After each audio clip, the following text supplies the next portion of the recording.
ఓం నమ శివాయ. భారత మాతా శివశక్తి అవతార్ సత్యగీత మురళి తేదీ 9/3/2026. ప్రభాత పాఠము పూర్వ తేదీ 20/10/1968. జ్ఞాన సహిత పిల్లలు భక్తి మార్గంలో ఎంతో కష్టాలు అనుభవిస్తూ కూడా తీర్థయాత్రలకు వెళతారు. కొందరు మార్గ మధ్యంలోనే మరణిస్తారు. కానీ మీ యొక్క యాత్ర చాలా సులభమైనది. తింటూ తాగుతూ పనులు చేస్తూ కూడా మీరు స్మృతి యాత్రలో ఉండవచ్చు.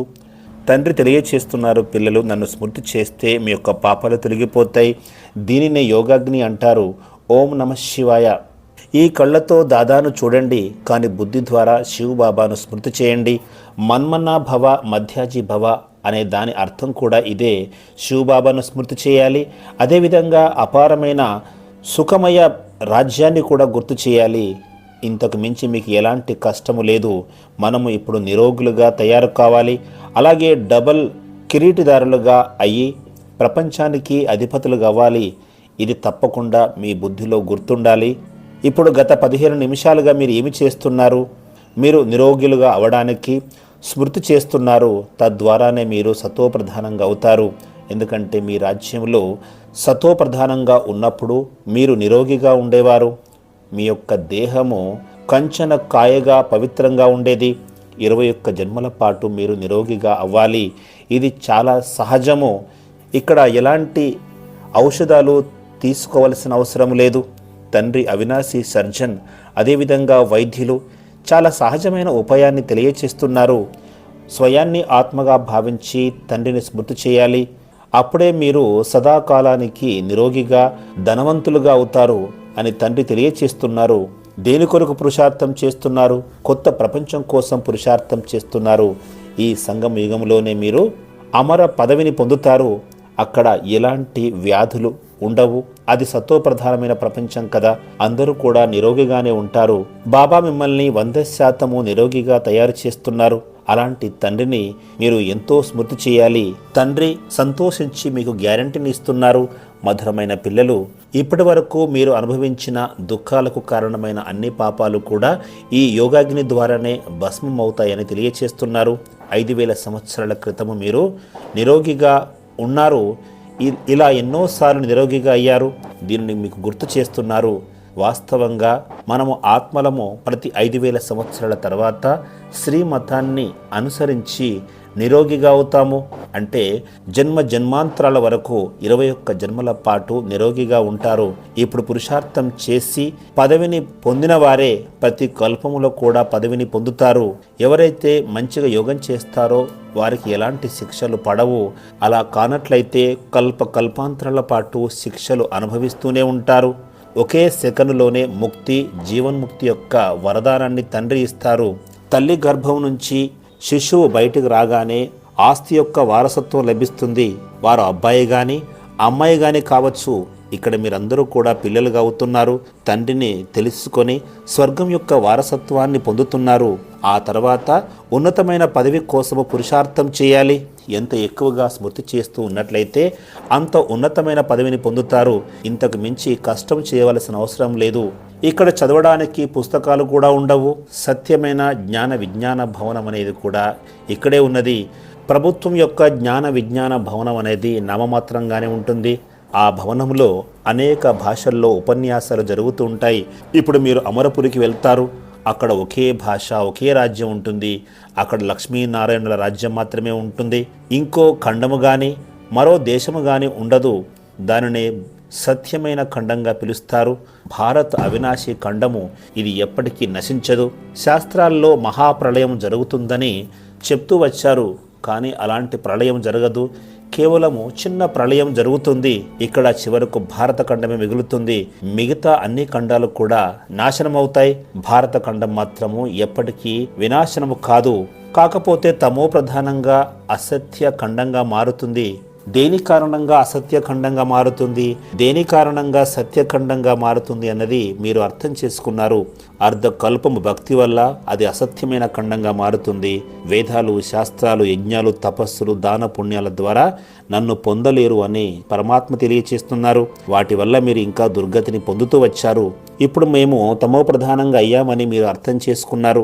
ఈ ప్రపంచం కూడా సతో ప్రధానం నుంచి సతో రజో తమో ప్రధానంగా అవ్వాల్సిందే, క్రమంగా దిగజారాల్సి ఉంటుంది. ఇది ఒక ఆట.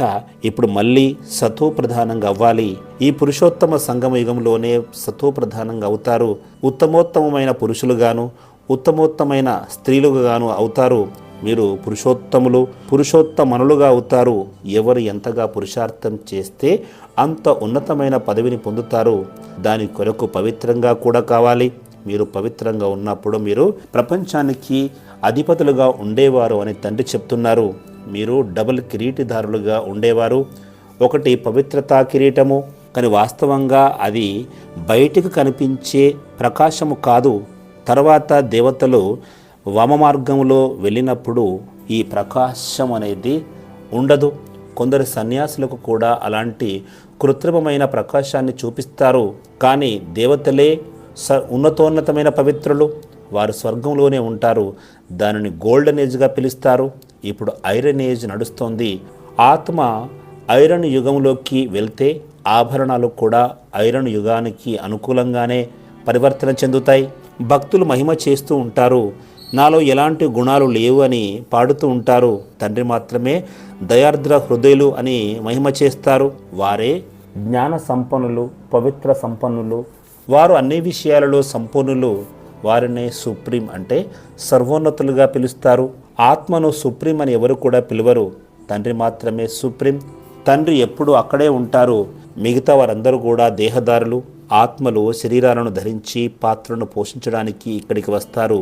ప్రతి ఆత్మకు లభించిన శరీరానికి తప్పకుండా ఒక పేరు లభిస్తుంది. ప్రతి జన్మలో పేరు, రూపం, దేశం, కాలం, లక్షణాలు అన్నీ కూడా మారుతూ ఉంటాయి. సంవత్సరాలు గడిచాయి, నెలలు గడిచాయి, గంటలు గడిచాయి. సత్యయుగం నుంచి క్రమంగా దిగుతూ ఇప్పుడు కలియుగం యొక్క అంతిమానికి వచ్చాము. ఇదంతా కూడా పిల్లలకు మీకు గుర్తుకు వస్తోంది. మనము సతో ప్రధానమైన స్థితి నుంచి దిగజారుతూ ఏ విధంగా తమో ప్రధానంగా పతితంగా అయ్యామో మీరు తెలుసుకున్నారు. ఇప్పుడు మీరు 84 జన్మలు పూర్తి చేశారు. ఇప్పుడు మళ్ళీ మొదటి స్థానానికి వెళ్ళాలి. ప్రపంచం యొక్క చరిత్ర, భూగోళము తిరిగి పునరావృతం అవుతుందని మీరు చెప్తారు. సత్యయుగ చరిత్ర, భూగోళము మళ్ళీ పునరావృతం అవుతుంది. కలియుగ చరిత్ర అయితే ఇప్పటికీ కొనసాగుతోంది. ఆ తర్వాత సత్యయుగ చరిత్ర మళ్ళీ ప్రారంభమవుతుంది. దాని కొరకు మీరు ఇప్పుడు పురుషార్థం చేస్తున్నారు. మనము అనంతమైన తండ్రి నుంచి అనంతమైన సుఖపు వారసత్వాన్ని తిరిగి పొందుతున్నామని మీరు తెలుసుకున్నారు. ఈ 84 జన్మల యొక్క చక్రము మీకు గుర్తుండాలి. తండ్రి నుంచి సత్యయుగ రాజ్యాన్ని ఎన్నోసార్లు స్వీకరించాము. ప్రపంచంలో అద్భుతాలు ఉన్నాయని చూపిస్తారు కదా. తాజ్ మహల్ మొదలైనవి మాయకు చెందిన అద్భుతాలు 7 ఉన్నాయి. కానీ తండ్రి యొక్క అద్భుతము ఒకే ఒకటి. దానినే స్వర్గం లేదా ప్యారడైజ్గా పిలుస్తారు. ఇక్కడ అద్భుతాల్లో ఏమున్నది? ఇక్కడ సుఖం గురించి చెప్పడానికి ఏమీ లేదు. ఇవన్నీ కూడా తాత్కాలికంగా తయారు చేసినవే. ఉదాహరణకు చైనా గోడ అని అంటారు కదా, దానిని ఎంతో కష్టించి నిర్మించారు. కానీ మనుషులకు అసలు విషయం తెలియదు. ప్రపంచంలో అద్భుతమైనది ఏమిటి అంటే మౌంట్ అబూలోని దిల్వాల మందిరంగానే చెప్పవచ్చు. అందులో ఆదిదేవుడు, ఆదిదేవి, పిల్లలు కూడా ఉన్నారు. పైభాగంలో స్వర్గం యొక్క నిర్మాణము ఉన్నది. ఇంత గొప్ప నిర్మాణాన్ని ఎక్కడ నిర్మిస్తారు? పైభాగంలో రాజ్యము, కింద భాగంలో తపస్సు చేస్తున్నట్లుగా దిల్వాల దేవాలయాన్ని నిర్మించారు. ఇప్పుడు మీరు రాజ ఋషులు. వారు హఠయోగ ఋషులు. ఋషి అంటే పవిత్రమైన వారు అని అర్థము. తప్పకుండా పవిత్రంగా అవ్వాలి. అర్ధకల్పం పాటు పవిత్రంగానే ఉంటారు. మీరు సన్యాసుల వలె వికారాల ద్వారా జన్మించి ఆ తర్వాత పవిత్రంగా కారు. శ్రీకృష్ణులను కూడా మహాత్మగా పిలుస్తారు. వాస్తవంగా ఆయన ఎప్పటికీ మహాత్ముడే. సన్యాసులు మాత్రమే వికారాల ద్వారా జన్మ తీసుకొని ఆ తర్వాత మహాత్ములవుతారు. కానీ ఈ విషయాలు మనుషులకు తెలియదు. ఇక్కడ చాలా ప్రసిద్ధిగాంచిన సన్యాసులు కూడా ఉన్నారు. బొంబాయిలో ఒక సన్యాసి సింహాన్ని పెంచుకునేవాడు. అతను వెళ్తూ వెళ్తూ సింహాన్ని సిమ్లాకు తీసుకొని వెళ్ళారు. కానీ ఆ సన్యాసి పెద్ద వ్యభిచారి. ఆ తర్వాత పెళ్లి చేసుకొని పిల్లలను కూడా కనేశాడు. ఆ సన్యాసి దగ్గరకు గొప్ప గొప్ప మనుషులు వెళ్తుండేవారు. అలాంటి సన్యాసులకు లక్షలాది మంది అనుచరులు ఏర్పడతారు. అలాంటి వారికి చాలా పేరు ప్రఖ్యాతులు కూడా వస్తాయి. మీరు ఎవరిని కూడా అంధవిశ్వాసంతో అనుసరించే అనుచరులు కారు. వాస్తవంగా ఫాలోవర్ అనే పేరు కూడా సరిపోదు. ఆ సన్యాసి ఎక్కడ? ఈ గృహస్థులు ఎక్కడ? వారి మధ్య చాలా తేడా ఉన్నది. ఫాలోవర్ అని చెప్పుకున్నట్లయితే పూర్తిగా అనుసరించాలి. మీరే సత్యమైన ఫాలోవర్స్. మీరు ఇప్పుడు పవిత్రంగా కూడా అవుతున్నారు. మీరు శివ్ బాబాను అనుసరించాలి. శివుని యొక్క బారాత్ సేన ఉన్నది కదా. శివ్ బాబా బారాత్ ఎంతో పెద్దది, కోట్ల సంఖ్యలో ఉంటారు. కానీ దానిని శంకరుని యొక్క బారాత్ అని ఎవరు కూడా పిలవలేరు. అది శివుని యొక్క బారాత్. శంకరుడు వాస్తవంగా ఆ రూపంలో ఉండరు. భక్తి మార్గంలో చాలా చిత్రాలను తయారు చేస్తారు. తొండము గల గణేశుడు ఉంటారా? హనుమంతుడిని కోతి రూపంలో పూజ చేస్తున్నారు. ముందుగా మీకు కూడా ఈ విషయాలు తెలియదు. ఇప్పుడు బాబా మనకు ఎంతో జ్ఞానాన్ని తెలియచేశారు. మనలను ఉన్నతోన్నతంగా తండ్రి తయారు చేస్తున్నారు. ఇంతకుముందు మీరు గురువులు చెప్పిన దాన్ని నిజమని నమ్ముతూ ఉండేవారు. ఇప్పుడు మీరు అలా నమ్మరు.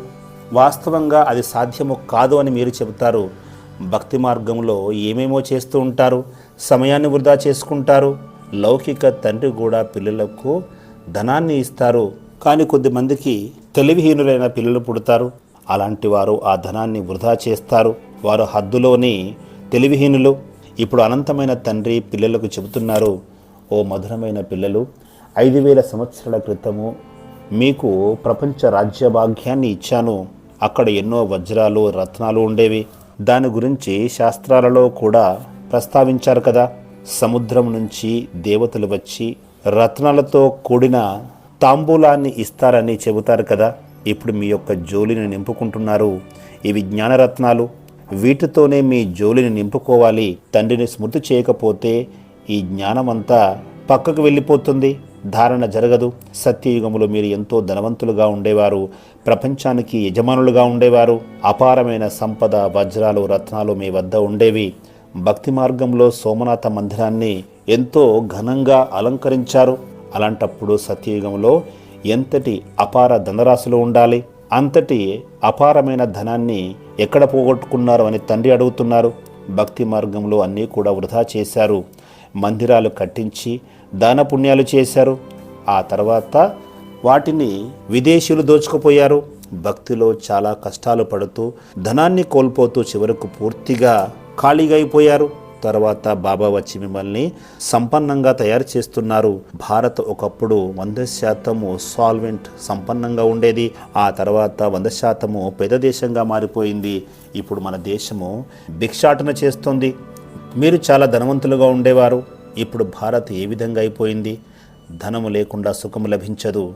అనంతమైన తండ్రి వారే జ్ఞానసాగరులు పిల్లలకు అవినాశి జ్ఞానరత్నాల ఖజానాను ఇస్తున్నారు. కాబట్టి ఇక్కడ కూర్చొని తండ్రిని స్మృతి చేయాలి.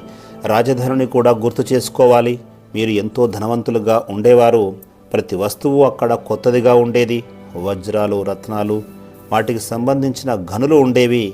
అక్కడ తత్వాలు కూడా సతోప్రధానంగా ఉండటం వల్ల నియమానుసారంగా నడిచేవి. అక్కడ ప్రకృతి సేవికగా పనిచేస్తుంది.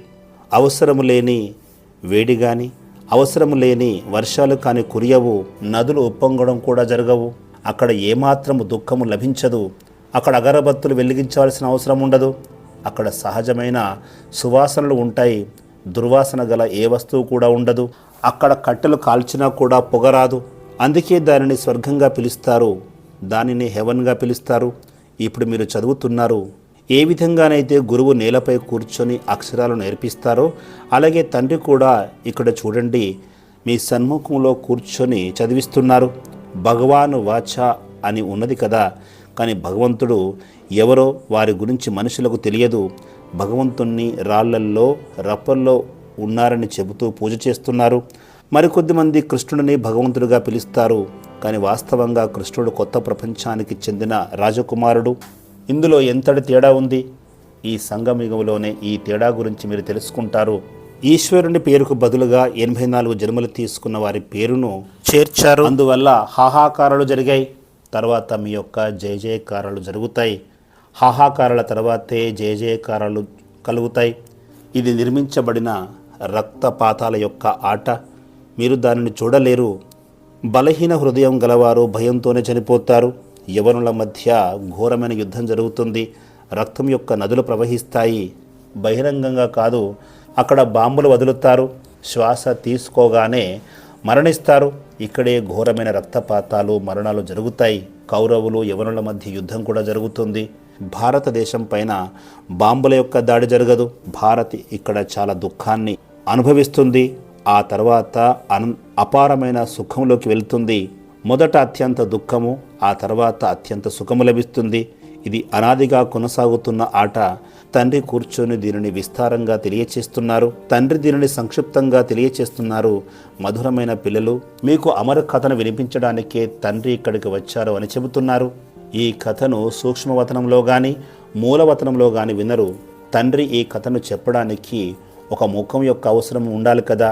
దీనిని జ్ఞానామృతంగా పిలుస్తారు. అమృతం అనేది జలము కాదు, అది జ్ఞానము. అలాంటప్పుడు అమృతాన్ని వదిలి విషాన్ని ఎందుకు స్వీకరిస్తారు అని బాబా అడుగుతున్నారు.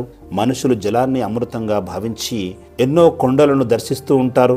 కొండలపై ఉన్న మందిరాలలో గల గోముఖాన్ని నిర్మిస్తారు. అలాంటి కొండల నుంచి నీరు ఎప్పుడు ప్రవహిస్తూనే ఉంటుంది కదా. బావిలో కూడా నీరు ఊరుతుంది. అవన్నీ కూడా భక్తి మార్గానికి చెందినవే. మనుషులు ఎన్నో కష్టాలు భరిస్తూ తీర్థయాత్రలకు వెళుతారు. కొద్దిమంది మార్గమధ్యంలోనే మరణిస్తారు. కానీ మీ యొక్క యాత్ర చాలా సహజమైనది. తింటూ తాగుతూ భోజనం చేస్తూ మీరు స్మృతి యాత్రలో ఉండవచ్చు. తండ్రి తెలియచేస్తున్నారు, నన్ను స్మృతి చేసినట్లయితే మీ యొక్క పాపాలు తొలగిపోతాయి. దీనిని యోగాగ్నిగా పిలుస్తారు. కానీ అక్కడ కామాగ్ని జరుగుతుంది. ఇప్పుడు అందరూ కామచితపై కూర్చొని కాలిపోతున్నారు. వారు నల్లగా మారిపోయారు. అందరూ మృత స్థితిలోకి వెళ్ళిపోయారు.